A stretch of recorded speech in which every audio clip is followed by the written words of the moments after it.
குறைவிலா நிறைவே போதிலாமுதே ஈரிலா கொழும் சுடர் கொன்றே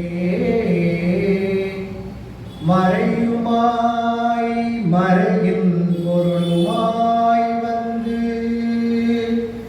என் மனத்திடை மன்னிய மண்ணே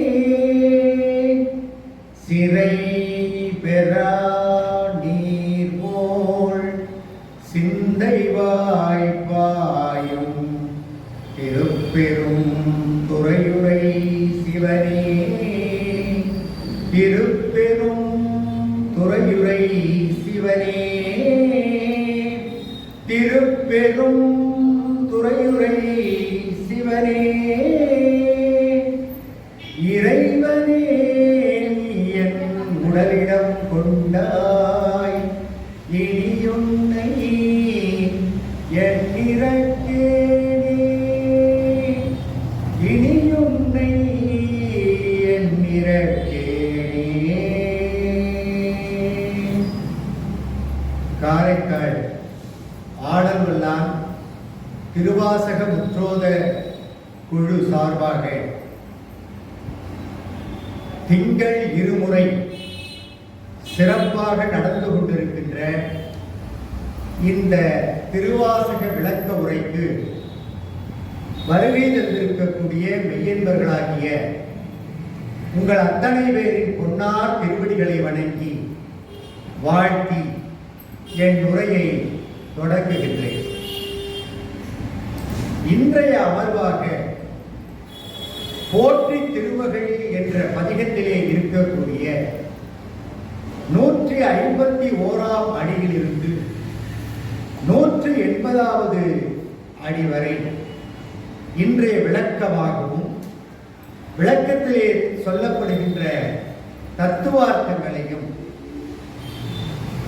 இந்த 30 வரிகளிலே எந்தெந்த சிவத்தலங்களை எல்லாம் பற்றி மாணிக்கவாசகர் கூறுகிறார் என்பதை பற்றியும் விளக்கமாக நாம் பார்க்க இருக்கிறோம். ஆய்வாளர்கள் திருமுறை வரலாறு என்று எழுதுகிற பொழுது 7 தலங்களுக்கு மட்டுமே மாணிக்கவாசக பெருமான் சென்றிருக்கிறார் என்பதாக எழுதுகிறார். மதுரை அவர் அமைச்சராக இருந்தவர். திருப்பெருந்துறை ஆட்கொண்டது. திரு ஆரூர் ஞானம் பெற்றது. திரு இடை மருதூர் அங்கேயும் திருவடி தீக்கை பெற்றது. திருத்தில்லை, திரு அண்ணாமலை, திருக்கழுக்குன்றம் என்று ஒரு 7 பதிகளை பற்றி சொல்லுகிறார். ஆனால் 51 பதிகங்களிலே 658 பாடல்களை பார்க்கிற பொழுது பல்வேறு விதமான சிவத்தலங்களை பற்றி பதிகளை பற்றி பாடுகிறார் என்றால் அந்த இடத்தை பற்றி மாணிக்கவாசகருக்கு தெரியவில்லையா? இங்கெல்லாம் செல்லாமலா அவர் எழுதியிருப்பார் என்கிற ஒரு கேள்வி எழுதுகிறது. 7 தலங்களுக்கு சென்றவர் மற்ற தலங்களுக்கு செல்லாமல் இருந்திருப்பாரா? அல்லது செவி வழியாக கர்ண பரம்பரை செய்தியாக அந்த தலங்களை எல்லாம் கேள்வியுற்று பல்வேறு இடங்களே அந்த ஊர்களை பற்றியெல்லாம் தொட்டு கொண்டு செல்கிறார். நாம் பார்க்க இருக்கக்கூடிய இந்த அமர்விலே பார்க்கக்கூடிய அந்த அடிகளில் கூட ஏகம்பத்துறை என்று சொல்லக்கூடிய திருவேகம்பமாகிய காஞ்சிபுரத்தை பற்றி சொல்லுகிறார். சிராப்பள்ளி திருச்சிராப்பள்ளியை பற்றி சொல்லுகிறார். பராய்த்துறை என்று சொல்லக்கூடிய திருப்பராய்த்துறையை பற்றி சொல்லுகிறார். திருக்குற்றாலத்தை பற்றி சொல்லுகிறார். ஈங்கோய் மலையை பற்றி சொல்லுகிறார். கடம்பூரை பற்றி சொல்லுகிறார். இப்படி 6-7 பதிகளை இன்றைக்கு பார்க்க இருக்கக்கூடிய அந்த அடிகளில் நாம் பார்க்க இருக்கிறோம். இங்கெல்லாம் மாணிக்கவாசகர் சென்று இருக்கலாம் என்பது அடியேனுடைய கருத்து. செல்லாமல் எழுதியிருப்பாரா? என்றால் போக்குவரத்து இல்லாத இருக்கக்கூடிய அந்த 7ஆம் 8ஆம் நூற்றாண்டுகளிலே திருக்கழுக்குன்றம் வரை சென்றவர், திருவண்ணாமலை வரை சென்றவர், திருத்தில்லை வரை சென்றவர். அதனுடைய வழிபாதையிலே இருக்கக்கூடிய இடங்களுக்கு சென்றிருக்கலாம் என்று அடியேன் நினைக்கிறேன். இன்றைய 151வது அடியிலிருந்து 181வது அடி வரை அந்த பாடல் வரிகளை எல்லாம் நாம் பார்த்துவிட்டு பின்னாலே வரிக்கு வரி, அடிக்கு அடி, சொல்லுக்கு சொல், பதத்திற்கு பதமாக அதனுடைய விளக்கங்களையும் தத்துவார்த்தங்களையும் அதனுடைய கூறுகளையும் நாம் பார்க்கலாம் என்று நான் நினைக்கிறேன். 151வது வரி. ஏகம்பத்துரையந்தாய் போற்றி, பாகம் பெண்ணொரு ஆனாய் போற்றி, பறைத்துறை மேவிய பரனே போற்றி, சிறப்பள்ளி மேவிய சிவனே போற்றி, மற்றோர் பற்றிக்கு அறியேன் போற்றி, குற்றாலத்தம் பூத்தா போற்றி, கோகழி மேவிய கோவே போற்றி, ஈங்கோய் மலையம் எந்தாய் போற்றி, பாங்கார் பழனத்து அழகா போற்றி, கடம்பூர் மேவிய விடங்கா போற்றி, அடைந்தவர் கருளும் அப்பா போற்றி, இத்தி தண்ணின் கீழ் மூவர்க்கு அத்திக்கு அருளிய அரசே போற்றி, தென்னாடுடைய சிவனே போற்றி, எந்நாட்டவரும் இறைவா போற்றி, ஏன குருளைக்கு அருளினை போற்றி, மான கையிலை மலையாய் போற்றி, அருளிட வேண்டும் அம்மான் போற்றி, இருள்கெட அருளும் எந்தாய் போற்றி, தளர்ந்தேன் அடியேன் தமியேன் போற்றி, கலங்கொல கருத அருளாய் போற்றி, அஞ்சேலென்றிங்கு அருளாய் போற்றி, நஞ்சே அமுதே நயந்தாய் போற்றி, அத்தா போற்றி, ஐயா போற்றி, நித்தா போற்றி, நிமலா போற்றி, பத்தா போற்றி, பவனே போற்றி, பெரியோய் போற்றி, பிரானே போற்றி, பெரியோய் போற்றி, பிரானே போற்றி, அரியோய் போற்றி, அரணே போற்றி, மறையோர் கோல நெறியே போற்றி, முறையோ தரியே முதல்வா போற்றி, உறவே போற்றி, என் உணர்வே போற்றி என்பது 180வது அடி. ஏகம்பத்துரை எந்தாய் போற்றி, பாகம் பெண்ணொரு ஆனாய் போற்றி. பல இடங்களிலே ஏகம்பத்துரையை பற்றி பேசுகிறார். பார்க்கும் கீர்த்தி திருவகளிலேயே பேசுகிறார். ஏகம்பத்திலே உறைந்தாய், பாகம் பெண்ணோடு பரிசும் ஆனாய் என்று அந்த வரி வரும். ஏகம்பத்துரையை ஏன் இவர் எடுத்துக்கொண்டார்? அதற்கு அடுத்த அடியாகிய பாகம் பெண்ணோடு ஆனாய் போற்றி என்று சொல்கிறார். ஏகம்பத்தில் இயல்பாயிருந்து பாகம் பெண்ணோடு ஆனாய் என்று கீர்த்தி திருவகல்ல வரும். இங்க ஏகம்பத்துரை எந்தாய் போற்றி என்றார். கீர்த்தி திருவகளிலே ஏகம்பத்தில் இயல்பாயிருந்து பாகம் பெண்ணோடு ஆனாய், பாகம் பெண்ணோடு பரிசானாய் என்று பாடுகிறார். அப்ப இரண்டும் ஒரே கருத்தை சொல்லுகிறது. ஏகம்பத்துரை எந்தாய் போற்றி, பாகம் பெண்ணோடு ஆனாய் போற்றி என்று சொல்லுகிற பொழுது திரு ஏகம்பத்திலே இயல்பாக இருந்தவர் எம்பெருமான்.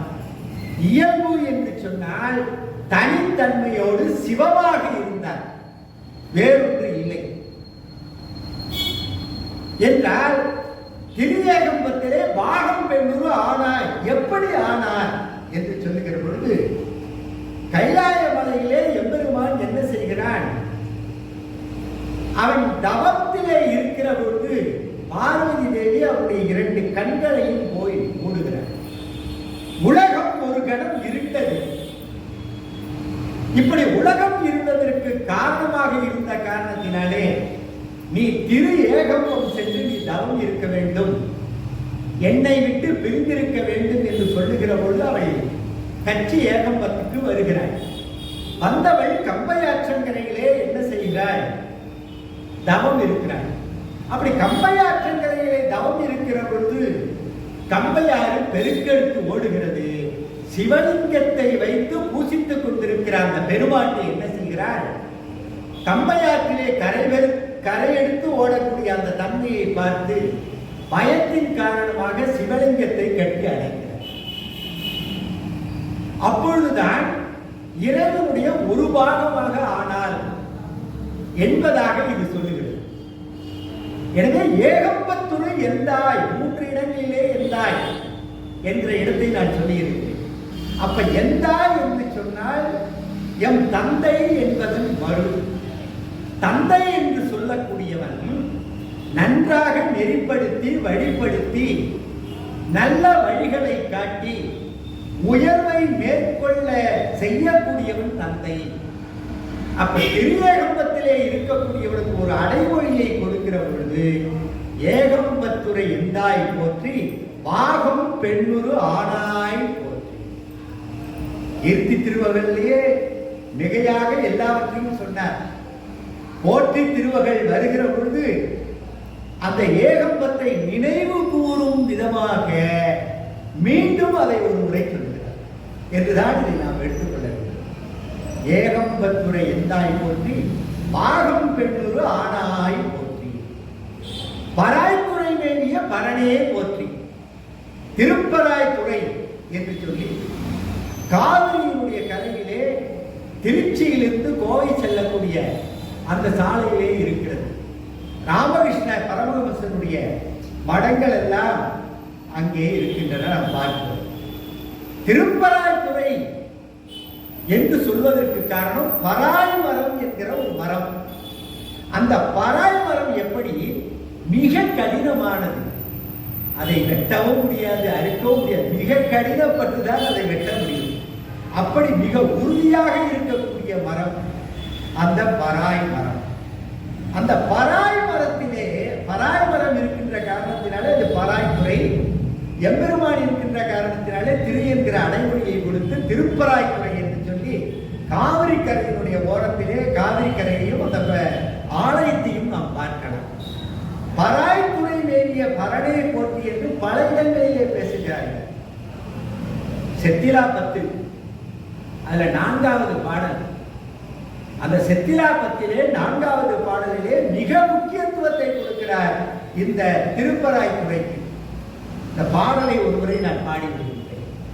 அன்பராய் மற்ற அருந்தவம் முயல்வார் அயனும் ஆளும் மற்ற அழலும் மெழுகம் என்பராய் நினைவார் என்னை பலர் நிற்க இங்கனையத்திற்கு ஆண்டாய் வன்பராய் முருடொக்கும் என் சிந்தை மரக்கண் என் செடியிருப்பினும் வடிது தென்பராய் துறையாய் சிவலோகா திருப்பெருந்தூரை மேவிய சிவனே திருப்பெருந்தூரை மேவிய சிவனே. செத்திலா 10 பாடுறார். வன்பராய் முருடொக்கும் என் சிந்தை. வன்பராய் மரம் போல என்று சொல்லி இருக்கலாம். அந்த பராய் மரத்தினுடைய கணு என்று சொல்லுகிறார். இந்த கணு பகுதி எப்பொழுதும் வலிமையாக இருக்கும்.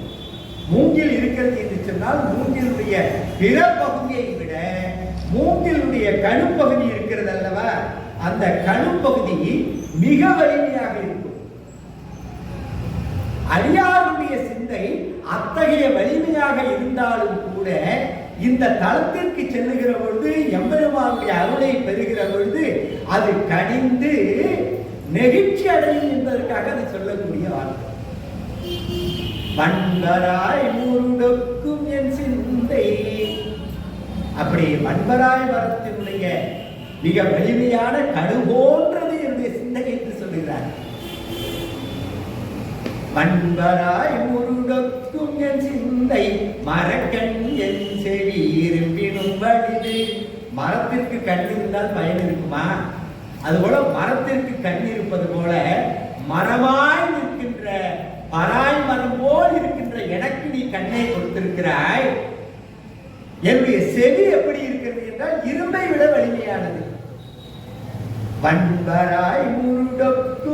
சிந்தை மறக்கண் என் செவி இரும்பினும் வலிது தென்பராய் துறையாய் சிவலோக இருபெருந்தூரை மேவிய சிவனே.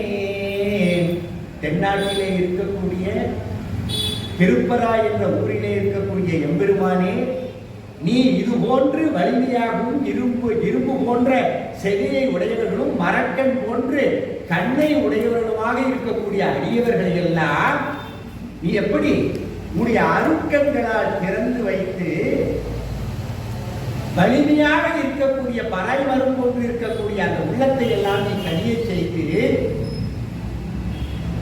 இரும்பு போன்ற செவியை எல்லாம் நீ என்ன செய்கிறாய்? உன்னுடைய புகழை பாடுவதை கேட்கும்படியாக மென்மையாக ஆக்குகின்றாய்.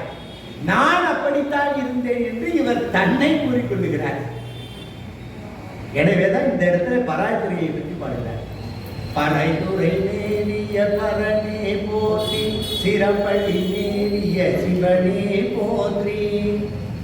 சிராப்பள்ளி மேவிய சிவனே போற்றி. திரு சிராப்பள்ளி, சிராப்பள்ளி குன்று என்று சொல்லுகிற பொழுது ஒரு காலத்திலே அங்கே 2000-3000 ஆண்டுகளுக்கு முன்னாலே சமணர்கள் வாழ்ந்ததாக சொல்லுவார்கள். தாயுமானவ சுவாமிகள் அங்குதான் இருந்தார் என்று சொல்லலாம். எம்பெருமானுக்கே தாயுமானவர் என்ற அந்த வரலாறு தான் உங்களுக்கு தெரியும். அப்ப சிராப்பள்ளி மேவிய சிவனே என்று சொல்லுகிற பொழுது மேவிய சிவனே என்பதை அப்பரடிகள் என்ன செய்வார்னா தன்னுடைய திருத்தாண்டகத்திலே அதை வேறு விதமாக சொல்லுவார். எப்படி சொல்லுகிறார் என்பதை நாம் இந்த இடத்திலே பார்க்க வேண்டும். தாயுமாய் தாயுமாய் தனக்கே தலை கண்ணுமாய் தாயுமாய் தாயுமாய் இருந்தார். தனக்கே தலை கண்ணுமாய் தலையிலே கண்ணை உடையவனாக நீ இருக்கின்றாய். தாயுமாய் தலை கண்ணுமாய் பேயனே எனையாண்ட பெருந்தகை. பேயனே பேயனாக நீ இருக்கின்றாய். எனையும் ஆண்ட பெருந்தகையாகின்றேனே, எனையும் ஆண்ட பெருந்தகையாகின்றேனே. தேயநாதன் சிராப்பள்ளி மேவிய நாயனார் என நம்மினை நாசமே. சிராப்பள்ளி மேவிய சிவனேன்னு சொன்னார். அவர் என்ன சொல்கிறார்? அப்பரடிகளில் சிராப்பள்ளி மேவிய நாயனார் என்ற ஒரு வார்த்தை. இந்த வரிகளுக்காக ஒரு ஒப்பீடு. சிராப்பள்ளி மேவிய நாயனார் என என்று சொல்ல நம்மினை வாய்மை. அப்படி சொல்லுகிற பொழுதே நம்முடைய தீவினைகள் எல்லாம் அழிகின்றன என்பதை அற்புதமாக யார் சொல்லுகிறார் என்று சொன்னால் அப்பர் பெருமான் சொல்லுகிறார்.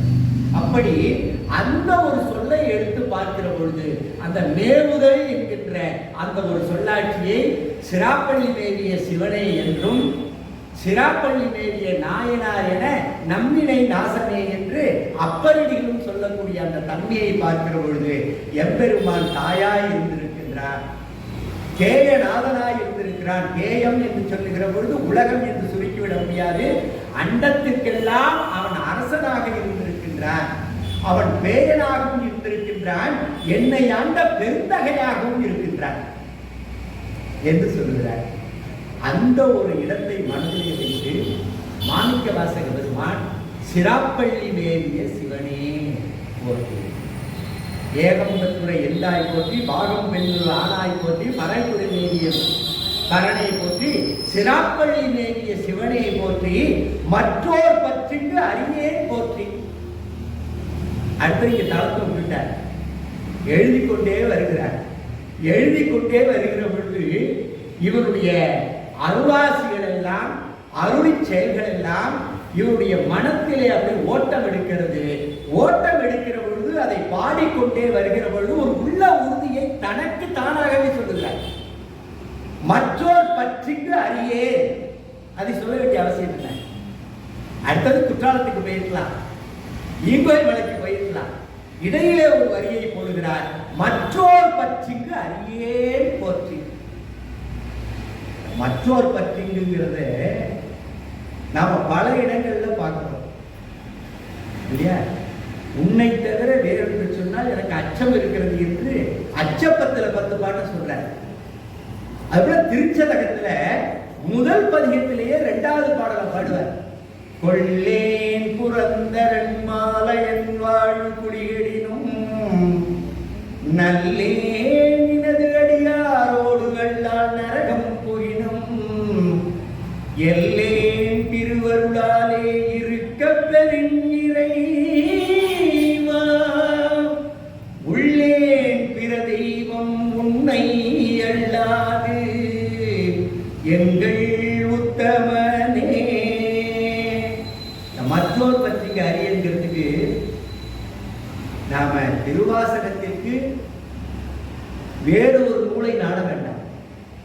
ஒவ்வொரு வரைக்குமே இந்த 51 பதிகங்களிலே 58 பாடல்களிலே எழுத்தள்ளி நாம் படிப்போமே ஆனால் ஒவ்வொன்றுக்குமான விளக்கமும் தத்துவார்த்தங்களும் அந்த அடிகளிலே அந்த வரிகளிலே விரவி பரவி கிடக்கிறது. இதை படித்துக் கொண்டு வருகிற பொழுது காருண்ய தீரங்களை உடனே இந்த ஞாபகம் உண்டு. கொள்ளே புரந்தரன்மால் அயன் வாழ்வு குடிகளில் நீ அயனுக்கும் மாலுக்கும் இருக்கக்கூடிய வாழ்வை கெடுத்து அந்த தேவர் பதவியை நீ அடைய வேண்டும் என்று சொன்னாலும் கூட அதை நான் கொள்ள மாட்டேன். புரந்தரன் இந்திரன் கொள்ளேன் புரந்தரன்மால் அயன் வாழ்வு கெடிகளினும் நல்லேன் நான் விருப்பப்பட மாட்டேன். நல்லேன் என்பது விருப்பப்பட மாட்டேன். நல்லேன் நினது அடியாரோடு கண்டாய் உன்னுடைய அடியாரோடு சேர்ந்திருப்பேனே தவிர மற்ற இந்திராதி பதவிகளை எல்லாம் விரும்பக்கூடியவன் நான் அல்ல. நல்லேன் நினது அடியாரோடு கண்டால் நரகம் புகினும் நீ நரகத்திலே என்னை தள்ளினாலும் சரி, நரகத்திலே தள்ளினாலும் சரி, உன்னை தவிர வேறொரு பொருளை நான் நினைக்க மாட்டேன். நல்லேன் நினது அருளாலே நரகம் புகினும் எல்லேன் உள்ளேன் பிற தெய்வம் உன்னை அல்லாது எங்கள் உத்தமனே. உன்னை அல்லாது வேறு ஒன்றை நான் என்னுடைய மனத்தாலும் நினைக்க மாட்டேன். இந்திர பதவி கொடுத்தாலும் சரி, திருமாலுடைய பதவியை கொடுத்தாலும் சரி, நீ நரகத்திலே தள்ளினாலும் சரி, வேறு எதையுமே நான் நினைக்க மாட்டேன். உன்னுடைய அடியாரோடு கூடி இருந்து உன்னை மட்டுமே என்னுடைய உள்ளத்திலே நான் நினைத்திருப்பேன். கொள்ளேன் புரந்தரன் மாலையன் வாழ் குடியடினும் நல்லேன் நினது அடியாரோடு அல்லால் நரகம் புகினும் எல்லேன் திருவருளாலே இருக்க பெரின் இறைவா உள்ளேன் பிற தெய்வம் உன்னை அல்லாது எங்கள் உத்தமனே. மற்றோர் பற்றிக்கு அரியன் போற்றி அந்த ஒரு வரிக்கு இந்த 4 வரிகளை எடுத்து நாம் படித்தோம் என்று சொன்னால் அந்த பொருள் எளிதாக நமக்கு புரியும், மனதிலே பதியும். மற்றோர் பற்றிங்க என்ன சொல்லுகிறார்? எல்லா இடத்துக்கும் சொல்றார். ஒரு சொல்லாத இடம் இருக்கா? அச்சப்பத்துல 10 பாடலையும் அப்படித்தானே சொல்லுங்க. 10 பாடலையும் வேறொரு பற்று இருக்கக்கூடாது, வேறொரு பற்று இருக்கக்கூடிய அடியார்களை பார்த்தால் எனக்கு அச்சம் ஏற்படுகிறது என்றல்லவா சொல்லுகிறார். அதற்கு முதலிலே இவர் அடியெடுத்து வைக்கக்கூடிய இடம் இதுதான். திருச்சதகத்துல 2வது பாட்டு முதல் தையம். மற்றோர் பற்றிக்கு அரியே போற்றி குற்றாலத்தம் கூத்தா போற்றி. குற்றாலத்தி எம் கூத்தா போற்றி. திருக்குற்றாலநாதரை பற்றி சொல்லுகிறார். திருக்குற்றாலம் எத்தகைய இயற்கை அழகு வாய்ந்தது என்பதெல்லாம் நமக்கு தெரியும். அந்த திருக்குற்றாலத்தை சொல்லுகிற பொழுது அதற்கு சித்திர சபை என்று சித்திர சபை. அங்கேயும் இறைவன் பொன்னம்பலத்திலே எப்படி கூத்தனாக இருக்கிறாரோ, மதுரையிலே வெள்ளியம்பலத்திலே எப்படி கூத்தனாக இருக்கின்றாரோ, அங்கேயும் திருக்குத்த ஆடுகின்றான் என்பதற்காக குத்தாலத்தம் கூத்தா போற்றி. ஏனென்றால் உலகத்திற்கு ஒரு மேல் கீழ் என்கின்ற அந்த பிரச்சனை வருகிற பொழுது அகத்தியர் என்ன செய்தார்?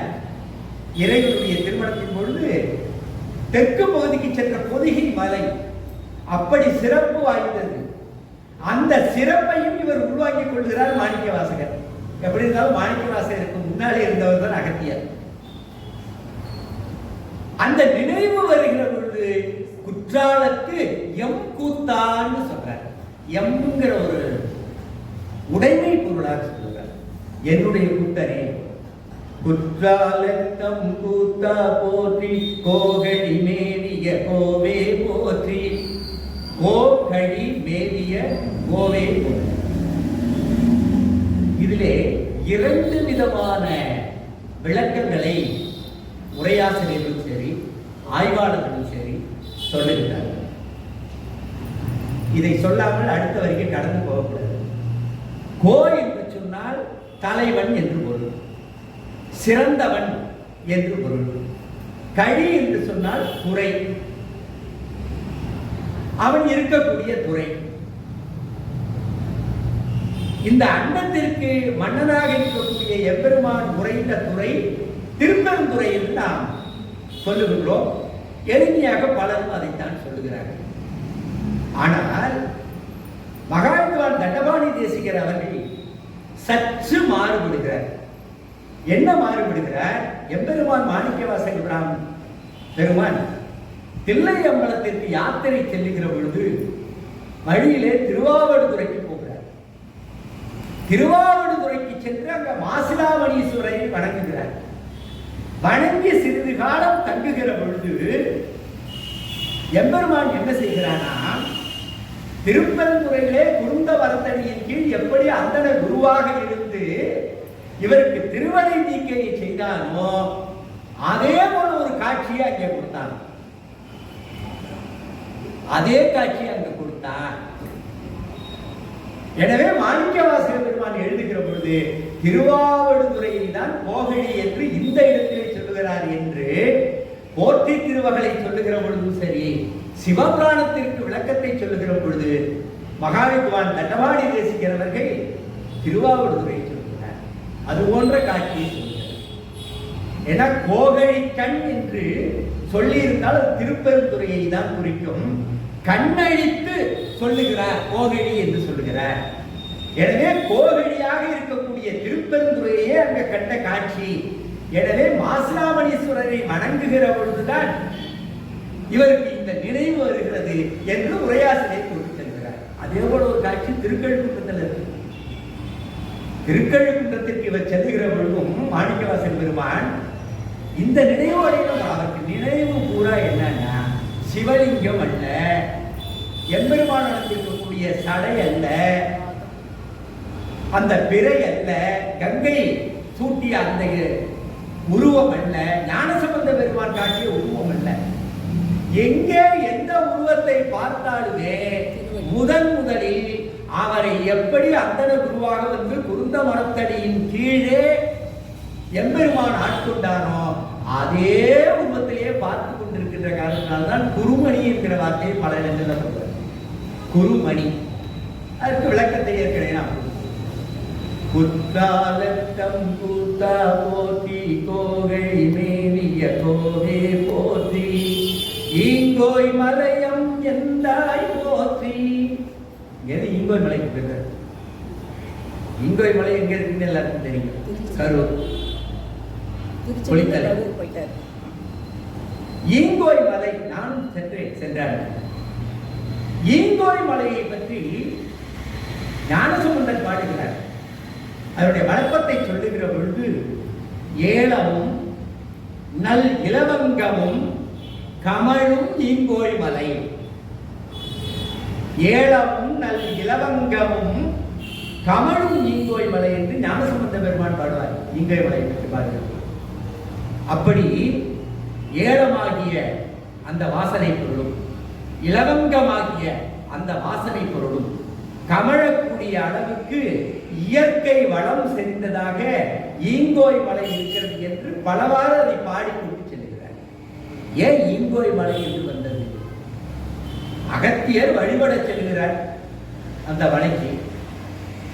கதவு தாழிடப்பட்டிருக்கிறது, செல்ல இயலவில்லை. ஈயாக மாறுகிறார்.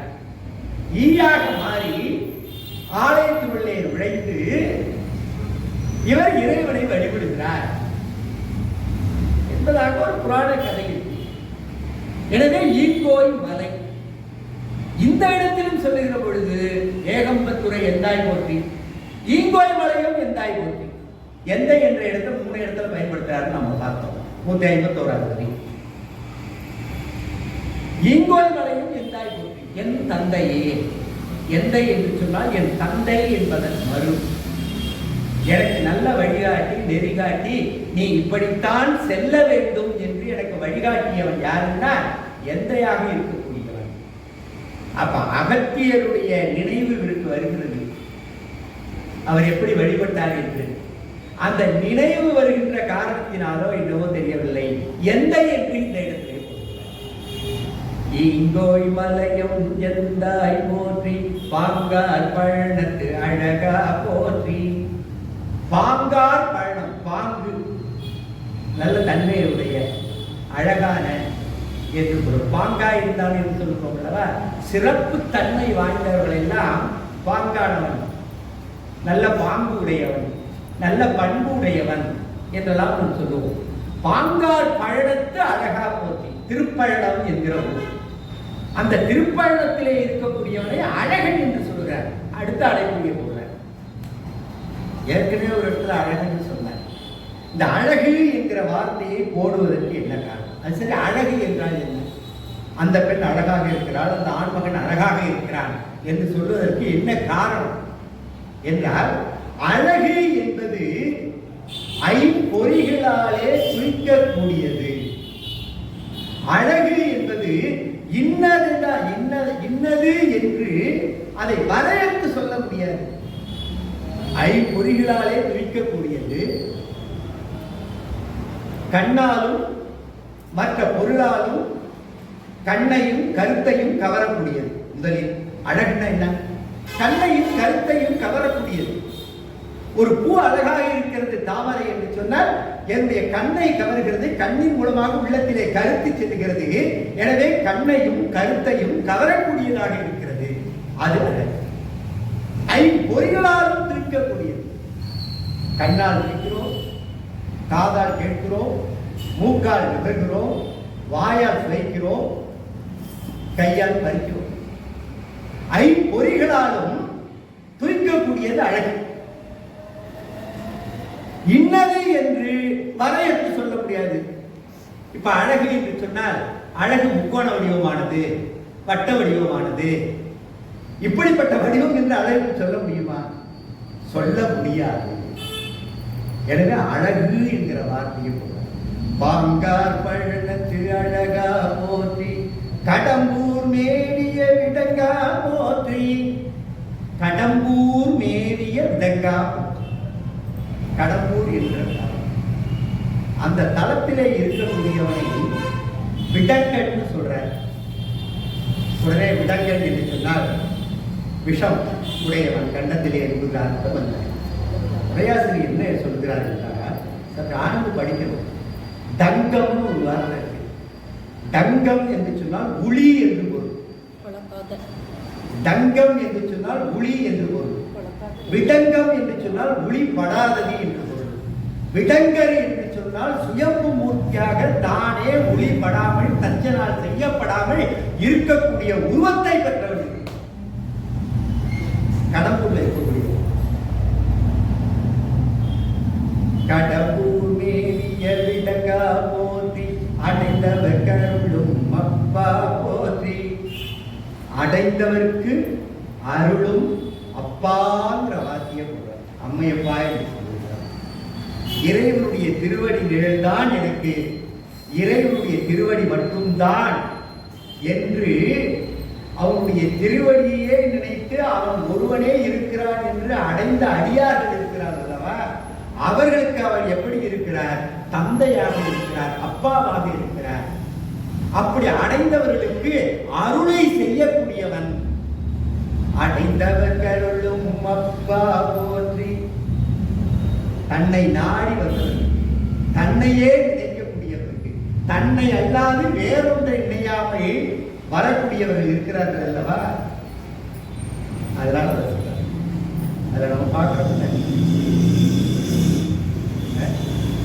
பூதல மதனில் புரண்டு வீழ்ந்தவர்கள் கால்விசை தோடி கடல்முகம் மங்கி நாத நாத என்றி பாதம் எய்தவும் பதஞ்சலி கருளிய பரம நாடகம் என்று இதஞ்சலி பெய்தல் வேண்டினர் எங்கவும் கீர்த்தி திருவள்ளுவர்.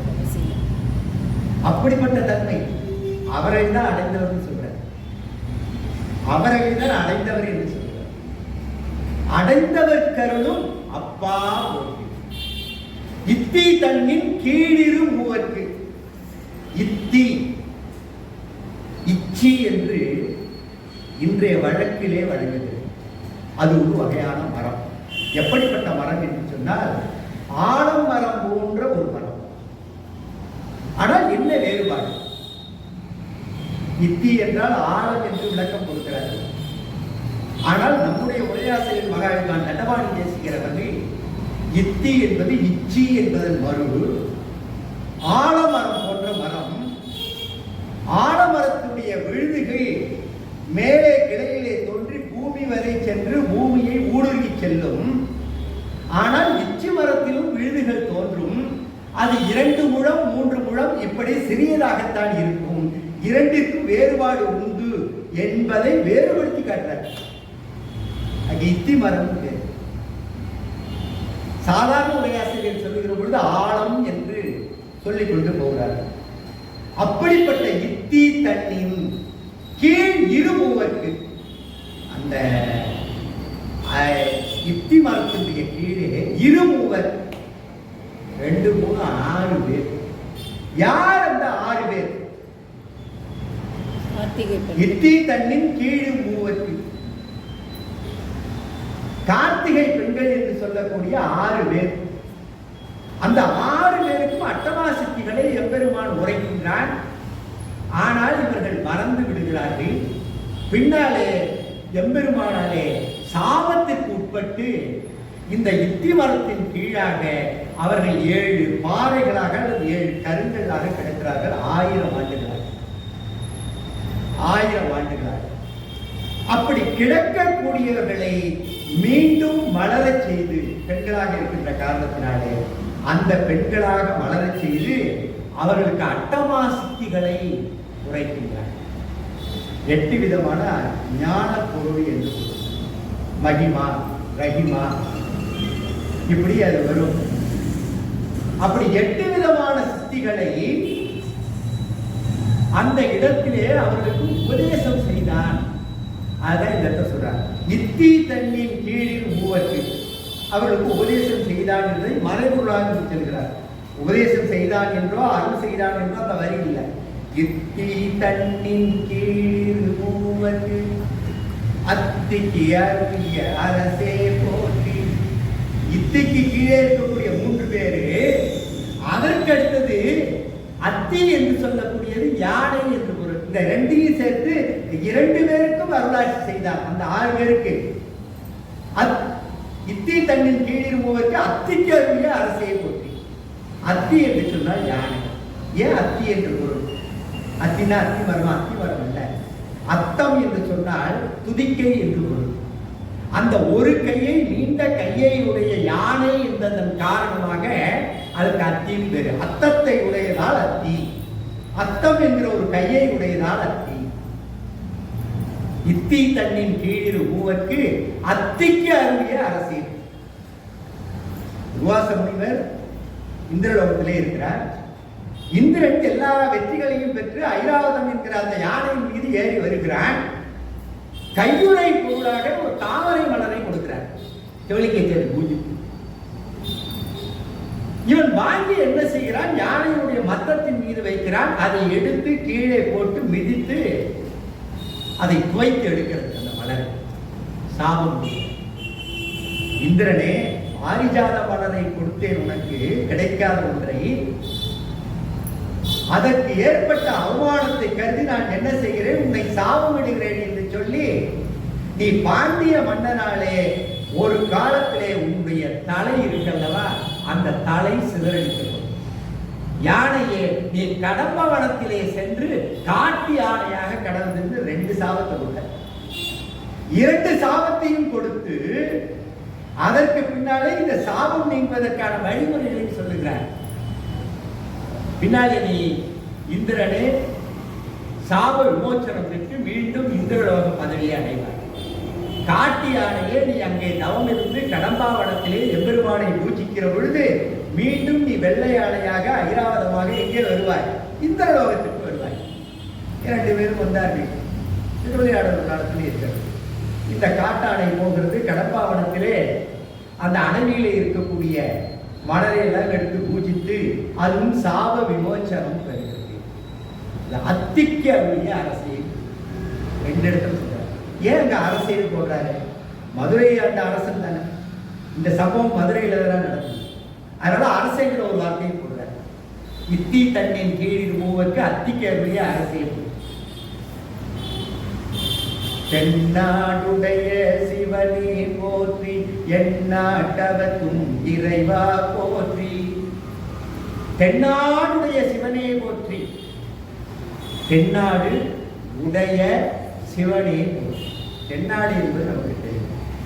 குறிப்பாக மதுரையில் ஏன் உடையே என்று உடைமை பொருளை சொல்லுகிறார். இந்த உடைமையில 2 இருக்கு. உரிமையான உடைமைன்னு ஒன்று இருக்கு, உரிமை அல்லாத உடைமைன்னு 2 இருக்கு. இந்த உடைமை இருக்குல்ல தென்னாடுடைய, அதில் இருக்கக்கூடிய அந்த உடைமை உரிமையான உடைமை. ஏன்னா பண்டு காலம் தொட்டு இங்கே இருக்கக்கூடியவர்கள் சிவனை மட்டுமே வணங்கி வந்திருக்கிறார்கள். சிவனை மட்டுமே தெய்வமாக உரிமை கொண்டிருக்கிறார்கள். எனவே உடைமை என்கிற அந்த உடைய என்கிற பொருளை கொடுக்கிறார். வடநாட்டில் அது இல்லை. தென்னாடுடைய சிவனே உரிமை உடைமை பொருளாக சொல்லுகிறார். பல்லாண்டு காலமாக இங்கே சிவ வழிபாடு நடந்திருக்கிறது என்பதை அவர் தொட்டு காண்பிக்கிறார். அது மட்டுமல்ல, மதுரையை ஆண்டவன், பேரரசராக இருந்தவன், சவுந்தரபாண்டியனாக ஆட்சி செய்தவன், மீனாட்சியை மனம் முடித்தவன், பல திருவிளையாடல்களிலே 64 திருவிளையாடல்களை அந்த மதுரை என்பதிலே அவன் செய்திருக்கிறான்.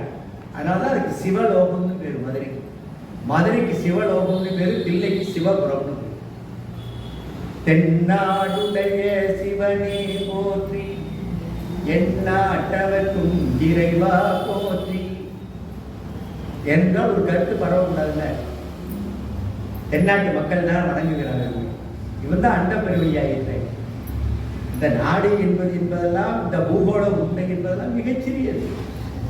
அண்டம் என்று சொல்லக்கூடிய அந்த பஞ்சபூதங்களை உள்ளடக்கிய அத்தனைக்கும் மன்னனாக அரசனாக இருக்கக்கூடியவன் என்றால், அப்ப எந்நாடும் என்பது, எந்த நாடும் என்பது அதனுடைய உள்ளடக்க பொருளாக சொல்லப்படுகிறது. எந்நாட்டுக்கும் இறைவன் தானே. ஆனால் தென்னாட்டிலே அந்த வழிபாடு இருந்திருக்கிறது. எனவே தென்னாட்டிலே அதை பற்றிய புரிதல் இருந்திருக்கிறது மக்களுக்கு என்பதை தென்னாடுடைய சிவனே போற்றி எந்நாட்டவர்க்கும் இறைவா போற்றி ஏன குருளைக்கு அருளினை போற்றி. ஏன குருளைக்கு அருளினை போற்றி. ஏனம் என்று சொன்னால் பன்றி, குருளை என்று சொன்னால் பன்றி குட்டிகள். ஏன்னா இந்த சிறிய பிறப்புகளுக்கு 2 விதமான பொருள். பார்க்கும் பேர். குரங்குடைய குட்டிக்கு குரங்கு குட்டின்னு சொல்லக்கூடாது, அதை பார்க்கும் சொல்ல. பசுக்கன்று என்று சொல்லுவார். அதுபோல சிங்க குருளை, ஏன குருளை, அதை குட்டின்னு சொல்லக்கூடாது. இது தூய தமிழ் சொல். ஏன குருளைக்கு அருளினை கொடு. அற்புதமான ஒரு அருள். இது போன்ற அருளை எந்த இடத்திலும் நாம் பார்க்க முடியாது. எப்படிப்பட்ட அருளை செய்தான்? சுகலன் என்கிற ஒரு வேளாளன், சுகலை என்கிற அவருடைய மனைவி, இருவருக்கும் 12 குழந்தைகள் பிறக்கின்றன. இந்த 12 குழந்தைகளும் சற்று வளர்ந்த பிறகு கடம்பவனத்திலே செல்லுகிறார்கள். வியாழனாகிய அந்த குரு பகவான் என்ன செய்கிறான்? தவம் இருக்கிறான் இறைவனை நினைத்து.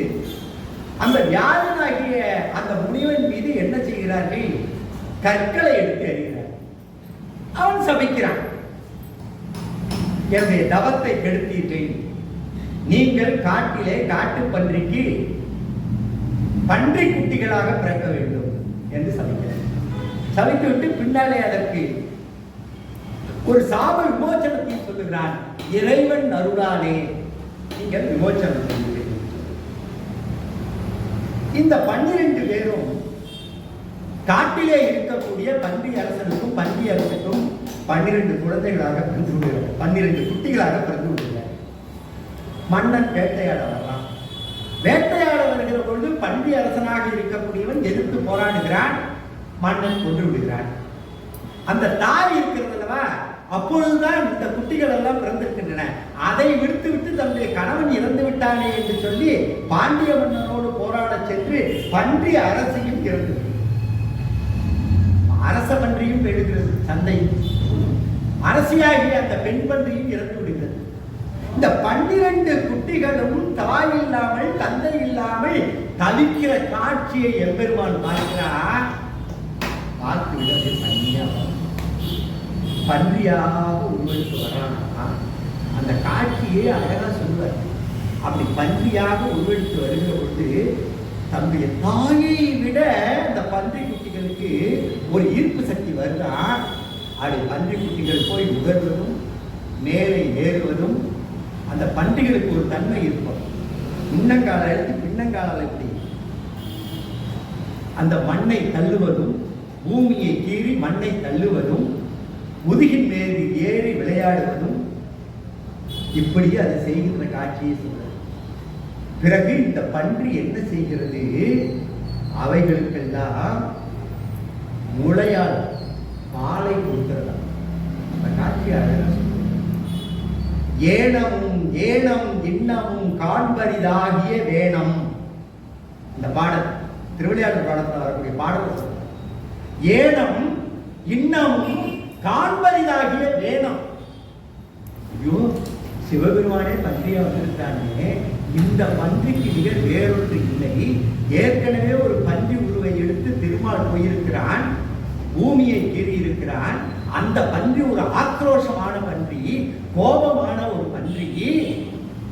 அது ஒரே குறிக்கோள், பிரம்மனுக்கும் மாலுக்கும் போட்டி வந்த காரணத்தினாலே தான் பெரியவன் என்று காட்டிக் கொள்வதற்காக அந்த பன்றி இருந்தது. இந்த பன்றி அப்படி இல்லை.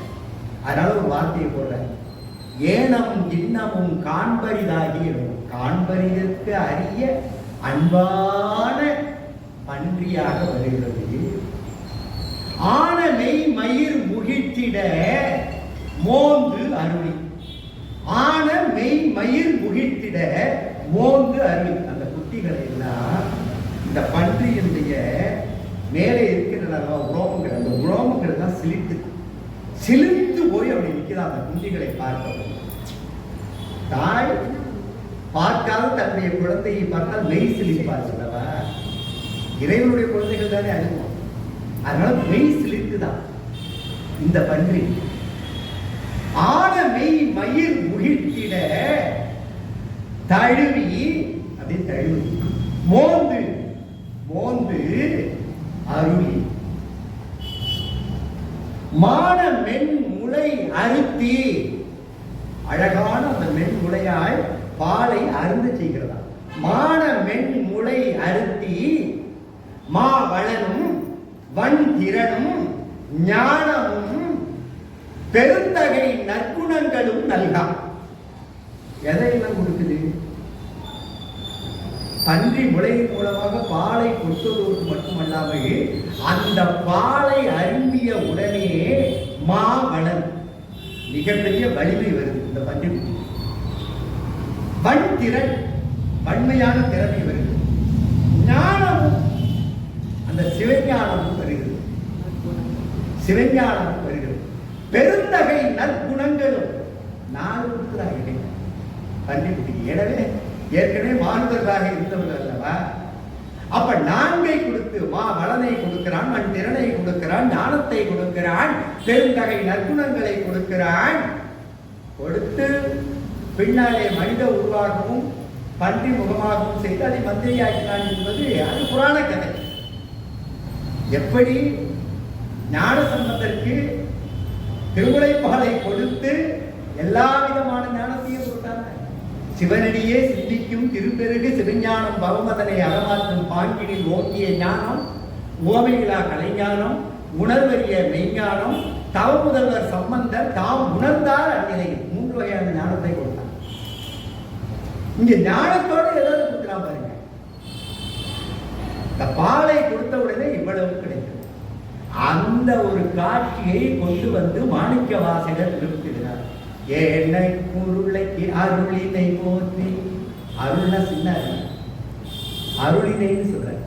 ஏனை குருளைக்கு அருளினை போற்றி, மான கைலை மலையாய் போற்றி. மான கைலை பெருமை மிகுந்த கைலை மலைக்கு தலைவனாக இருக்கக்கூடிய எம்பெருமானே, உன்னை போற்றி வணங்குகிறேன்.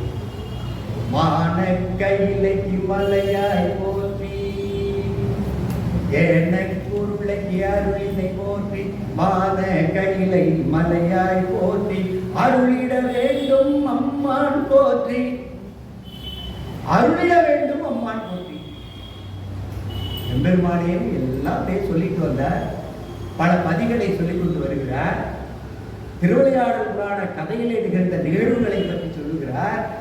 சொன்னவர் மறுபடி வர அந்த மற்றொரு பற்றுக்கு அறியேன்னு சொன்னவர் இங்க அருளிட வேண்டும் எம்மான் போற்றி. உன்னை நான் பாடிக்கொண்டே வருகிறேன், உன்னை நினைத்துக் கொண்டே வருகிறேன். எனக்கு இன்னும் நீ அருள் செய்யவில்லை, இன்னும் நான் ஆட்கொள்ளவில்லை. நான் மாந்த பிறவியாகவே இருந்து மல வாசனையிலேயே இருந்து இந்த உலகத்திலே நான் உழன்று கொண்டிருக்கிறேன் என்கிற நினைவு வருகிற பொழுது சொல்கிறார். அருளிட வேண்டும் அம்மாள் போற்றி. அம்மாள் அம்மாள் என்று சொன்னால் மாமன். மாமன் தாய் மாமன் சொல்றோம், தாயோடு உடன் இருந்தவர்கள்.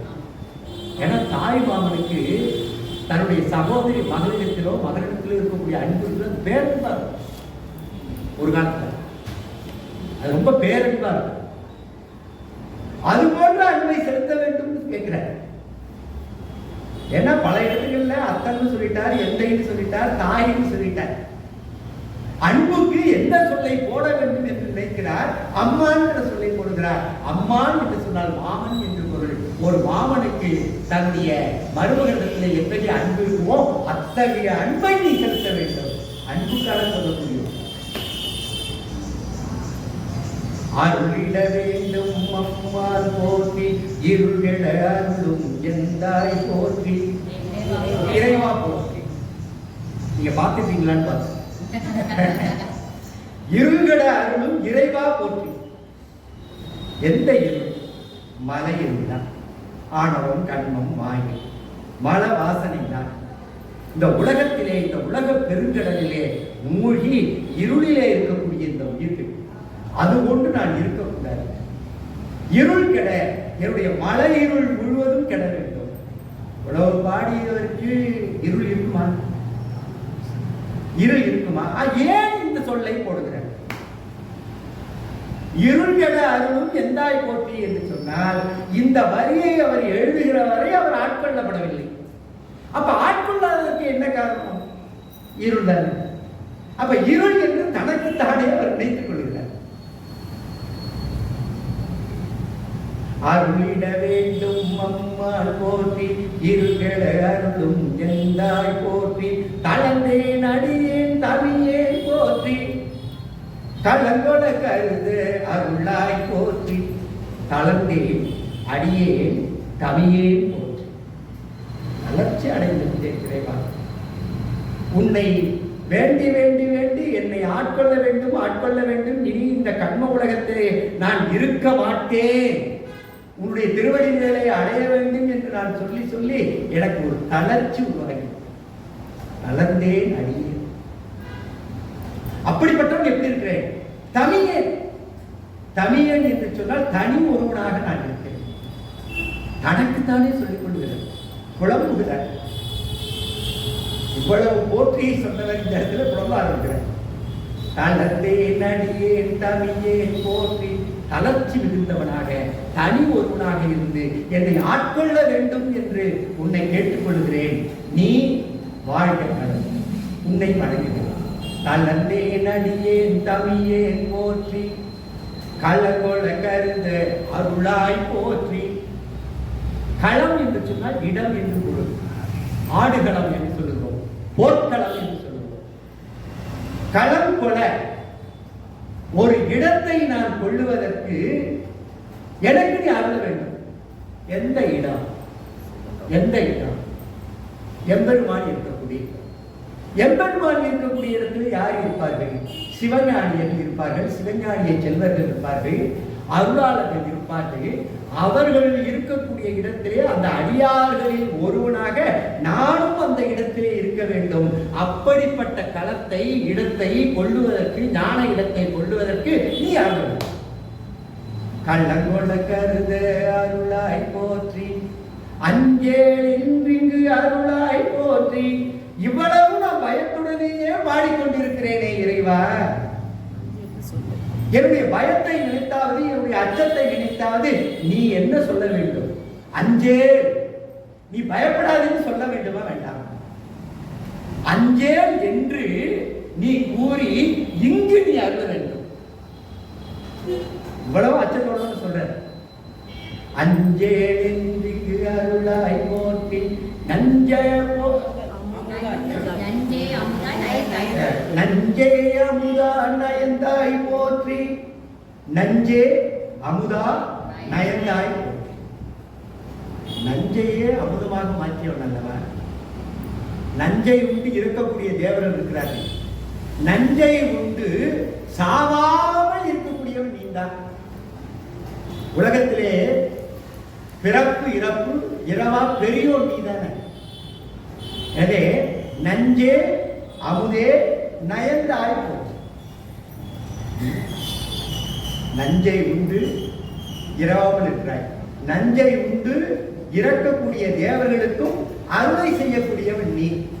உன்னை நீ என்ன நான் நயந்து உன்னை கேட்பது. நீ நயமாக என்னிடம் நடந்து கொள்ள வேண்டாமா? நஞ்சே அமுதா நயந்தாய் போற்றி. அத்தா போற்றி ஐயா போற்றி. அத்தா என்று சொன்னால் மூன்று பொருள். தந்தை என்ற பொருள், உயர்ந்தவன் என்கிற ஒரு பொருள், மேன்மையானவன் அல்ல அரசன் என்கிற ஒரு பொருள். மூன்று பொருள். பல இடங்களிலே தந்தையாக இருந்திருக்கிறான், பல இடங்களிலே அரசனாக இருந்திருக்கிறான் இல்லையா? தலைவனாக இருந்திருக்கிறான், தந்தையாக இருந்திருக்கிறான், உயர்ந்தவனாக இருக்கிறான். தலைவனுக்கு பல எடுத்துக்காட்டுகள் காட்டி இருக்கிறோம், தந்தைக்கு பல எடுத்துக்காட்டுகளை காட்டி இருக்கிறோம். உயர்ந்தவன் என்பதற்கு எப்படிப்பட்ட உயர்ந்தவன் என்று இந்த பன்றி குட்டிகளுக்கு பாலூட்டிய படம் ஒன்றே போதும். உயிர்கள் மீது எத்தகைய அன்பை செலுத்தி உயர்ந்தவனாக இருந்திருக்கிறான். அத்தா போற்றி ஐயா போற்றி. ஐ என்று சொன்னால் வியப்பு சொல், ஐயன் என்று சொன்னால் வியப்பானவன். மற்ற கடவுளர் செய்யக்கூடிய அந்த அருளி செயல்களை விட எம்பெருமான் செய்யக்கூடியது வியப்பிற்குரியது. இவன் வியப்பானவன். எப்பொழுது எதை செய்வான் என்று யாருக்கும் தெரியாது. ஆனால் செய்யக்கூடிய அந்த அருளி செயல்கள் முழுவதும் எப்படி இருக்கும்னா நம்முடைய மனதிற்கு அப்பாற்பட்டு வியப்புடையதாக இருக்கும். எனவே ஐயான் போல அத்தா போற்றி ஐயா போற்றி. நித்தா போற்றி நிமலா போற்றி. நித்தா போற்றி நிமலா போற்றி. நித்தா என்பதற்கு பிறப்பு இறப்பு இல்லாதவன், அழிவற்றவன், மற்றவர்களுக்கு அழிவை தரக்கூடியவன். ஆதியும் அந்தமும் இல்ல, அருட்பெரும் ஜோதி, தொடக்கமும் இல்லை முடிவும் இல்லை. நித்தியத்தன், இவனுக்கு அழிவு கிடையாது. எனவே நித்தா போற்றி. நிமலா போற்றி.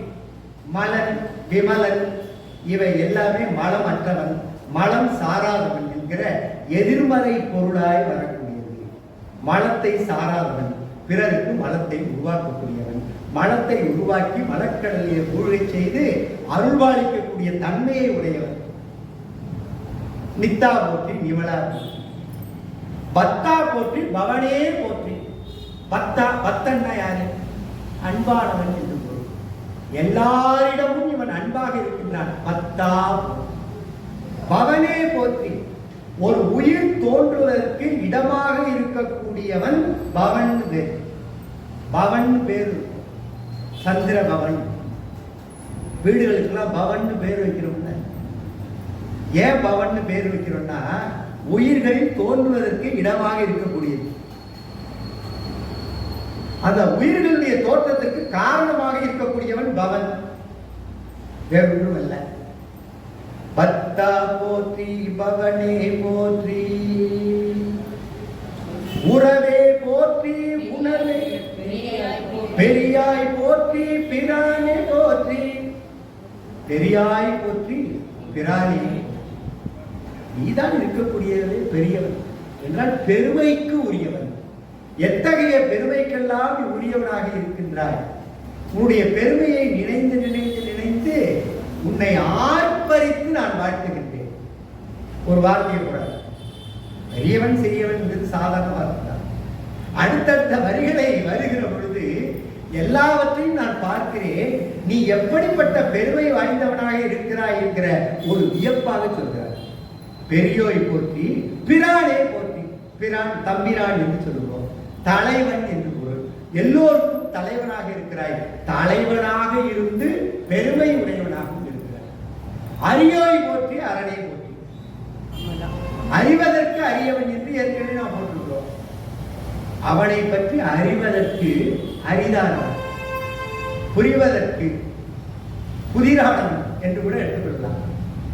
எனவே அரியோய் போற்றி அரணே போற்றி. அத்தா போற்றி அமலா போற்றி. நித்தா போற்றி நிமலா. பெரியோய் போற்றி பிராணி போற்றி அரியோய் போற்றி அரணை போற்றி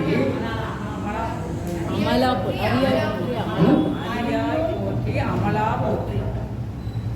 அத்தா போற்றி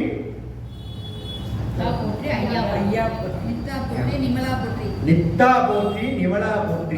பத்தா போற்றி பவனே போற்றி. பெரியோய் போற்றி பிராணி போற்றி அரியோய் போற்றி அரணே போற்றி அமலா போற்றி. விமலன் அமலன் இரண்டுமே எதிர்மறை கருத்துடைய பொருள் தான். மலம் அற்றவன் என்று அதற்கு பொருள். அத்தா போற்றி அமலா போற்றி என்று சொல்லுகிறார். அத்தா போற்றி அமலா போற்றி. மறையோர் போல நெருங்கியே போற்றி. மறையோர் போல நெருங்கியே போற்றி. இந்த மறையை கற்றிருக்கக்கூடிய அந்தர குருவாக வந்து அருள்வாளித்தார் அல்லவா, அப்படி மறையவர்களுக்கெல்லாம் இவன் ஒரு நெறியை தரக்கூடியவராக நெறியை உடையவனாக அவன் இருக்கின்றான். மறையோர் கோல நெறி. மறையவர்கள் ஏதோ ஒரு கோலத்திலே வருவார்கள். அவர்கள் இப்படித்தான் இருக்க வேண்டும் என்று ஒரு வழியை காட்டியவனாக இருக்கிறார். மறையவர்களுக்கெல்லாம் ஒரு வழியை காட்டக்கூடியவனாக அவர்களுக்கு ஒரு முன்னோடியாக இவன் திகழ்ந்திருக்கிறான். மறையோர் போல நெறியே போற்றி முறையோ தரியேன் முதல்வா போற்றி. இது முறையோ? ஏன் முறையோன்னு போடுகிறார் என்று சொன்னால், இன்னமும் என்னை இந்த கண்ம உலகத்திலே நீ வைத்திருக்கிறாயே, உன்னுடைய திருவடியை வந்து நான் அடைய வேண்டும் என்பதற்காக முறையோ? முறையோ? இங்கேயே நான் தரித்திருக்கிறேன். முறையோ தரியேன். தரியேன், தரித்தல் என்றால் ஒரு இடத்திலே இருத்தல் என்று பொருள். இனிமேல் இதற்கு அப்பாலும் கூட இதற்கு பிறகும் கூட என்னாலே இந்த மண் உலகத்திலே இந்த கண்ம உலகத்திலே வாசனை மிகுந்த உலகத்திலே தரித்திருக்க முடியாது, இருக்க முடியாது. முறையோ தரியே முதல்வா போற்றி. எல்லோருக்கும் முதல்வனே போற்றி. உறவை போற்றி உணர்வை போற்றி. உறவு என்று சொல்லுகிற பொழுது எப்படி அம்மான் என்று சொன்னாரோ, அத்தன் என்று சொன்னாரோ, அம்மன் என்று சொன்னாரோ, மாமன் மாமி என்று சொல்லக்கூடிய உறவு முறைகள் எல்லாம் இருக்கின்றன அல்லவா, அதையெல்லாம் விரிவுபடுத்தாமல் எத்தகைய உறவுகள் எல்லாம் ஒரு உயிரிடத்திலே அன்பு பாராட்டுமோ அதுபோல் அன்புடையவராக நீ இருக்கின்றாய். உறவே போற்றி உணர்வே, உணர்வுக்கு உணர்வாய் நீ இருக்கின்றாய் என்று சொல்லி பாடலை ஒருமுறை பாடி நிறைவு செய்ய. ஏகம்பத்துரையந்தாய் போற்றி பாகம் பெண் ஒரு ஆனாய் போற்றி. பறைத்துறை மேவிய பரனே போற்றி. சிறப்பள்ளி மேவிய சிவனே போற்றி. மற்றோர் பற்றிக்கு அறியேன் போற்றி. குற்றாலத்தம் பூத்தா போற்றி. கோகழி மேவிய கோவே போற்றி. ஈங்கோய் மலைய எந்தாய் போற்றி பாங்கார் பழனத்து அழகா போற்றி கடம்பூர் மேவிய விடங்கா போற்றி அடைந்தவர் கருளும் அப்பா போற்றி இத்தி தண்ணின் கீழ் மூவர்க்கு அத்திக்கு அருளிய அரசே போற்றி தென்னாடுடைய சிவனே போற்றி எந்நாட்டவர் இறைவா போற்றி ஏன குருளைக்கு அருளினை போற்றி மான கையிலை மலையாய் போற்றி அருளிட வேண்டும் அம்மான் போற்றி இருள்கெட அருளும் எந்தாய் போற்றி தளர்ந்தேன் அடியேன் தமியேன் போற்றி களங்கொல கருத அருளாய் போற்றி அஞ்சேலென்றிங்கு அருளாய் போற்றி நஞ்சே அமுதே நயந்தாய் போற்றி அத்தா போற்றி ஐயா போற்றி நித்தா போற்றி நிமலா போற்றி பத்தா போற்றி பவனே போற்றி பெரியோய் போற்றி பிரானே போற்றி பெரியோய் போற்றி பிரானே போற்றி அரியோய் போற்றி அரணே போற்றி மறையோர் கோல நெறியே போற்றி முறையோ தரியே முதல்வா போற்றி உறவே போற்றி என் உணர்வே போற்றி என்று இன்றைய பாடலுடைய விளக்கமாக கூறி இதுகாரம் என் உரையை செய்துவிடுத்த உங்கள் அத்தனை பேரின் பொன்னார் திருவிடலை வழங்கி அடுத்தடுத்த திங்களிலும் நல்ல ஒரு வாய்ப்பை எனக்கு வழங்கி நீங்கள்லாம் பேராதரவை கொடுக்க வேண்டும் என்று இந்த மாவட்டத்தின் மூலமாக கேட்டு விடைபெறுகிறேன்.